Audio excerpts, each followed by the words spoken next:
야랑야랑 정치부 김민지 기자와 함께합니다. 첫 번째 주제 보겠습니다.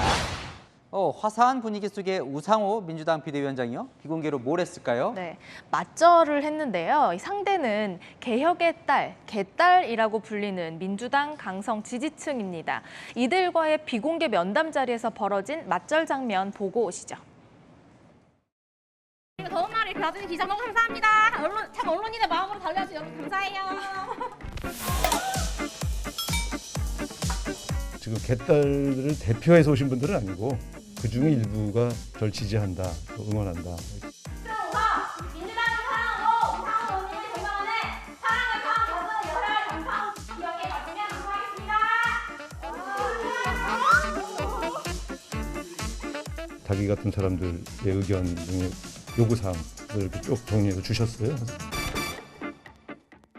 대표는 아니라지만 어떻게 보면 이 비대위원장이 직접 면담을 할 만큼 영향력이 좀 커졌다고 볼 수 있을 것 같은데요. 네, 어제는 국회에서 기자회견도 했습니다. 전당대회에서 이재명 의원에게 불리하게 작용할 수 있는 룰을 비대위가 추진하니까 거기에 강하게 반발한 겁니다. 당원들의 의견이 반영되는 전당대회 규칙을 통해 당원들이 지지하는 가치가 당을 이끌어야 합니다.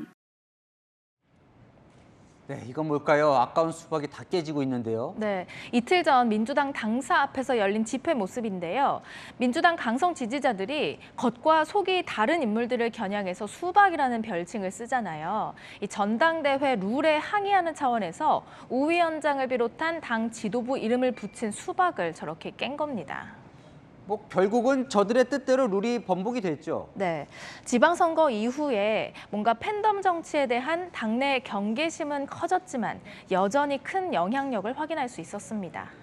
네, 다음 주제 넘어가 보겠습니다. 자, 오늘 국민의힘 안철수 의원 측과 박민영 대변인이 진실 공방을 벌였다고요? 맞습니다. 박민영 대변인이요. 후보자 2명을 추천한 게 안희원 아니냐고 하면서 먼저 포문을 열었습니다. 능력주의를 주창했다가 좀 뒤늦게 다양성을 위해서 여성 장관들을 무리하게 추천한 안철수 의원이 두 분을 추천했다. 박순애 장관과 김승희 그 장관 후보자 일명 추천했다라고 했었는데 여러 논란 속에 이제 김승희 후보자는 낙마를 했고 박순애 후보자는 이제 장관으로 임명이 됐는데 두 사람을 안희원이 추천을 한 겁니까? 아니요. 안희원 측은 이 사실관계를 파악해서 신중하게 발언하라 이렇게 부인했습니다. 박 장관의 경우 평판을 물어왔을 때 의견을 말한 적은 있지만 추천하지는 않았고 김승희 전 후보자는 일면식도 없다고 했습니다. 그리고 인사 논란 책임을 왜 우리와 연결짓느냐는 불쾌감도 드러냈습니다. 그럼 박 대변인은 왜 안희원 추천 얘기를 한 걸까요? 지난 5월에 대통령실에서 박순애, 김승희 후보자 인선을 발표한 날 오전에 같은 날 안희원은 이런 인터뷰를 했거든요. 국민들의 여망을 받들어서 더 좋은 분으로 저도 추천은 했습니다. 두 자리 다요? 둘 다 추천은 했습니다. 그런데 선택은 인사권자 몫입니다. 네, 시점이 공교롭게 겹친 것도 이 오해를 키운 것으로 보이는데요. 박 대변인이 사과하면서 진실 공방은 일단락됐지만요. 대통령 인사에 대한 여론이 좋지 않다 보니 이런 공방도 벌어지는 거겠죠. 인사가 만사입니다. 네, 인사가 만사다 와닿습니다. 네. 여랑야랑이었습니다.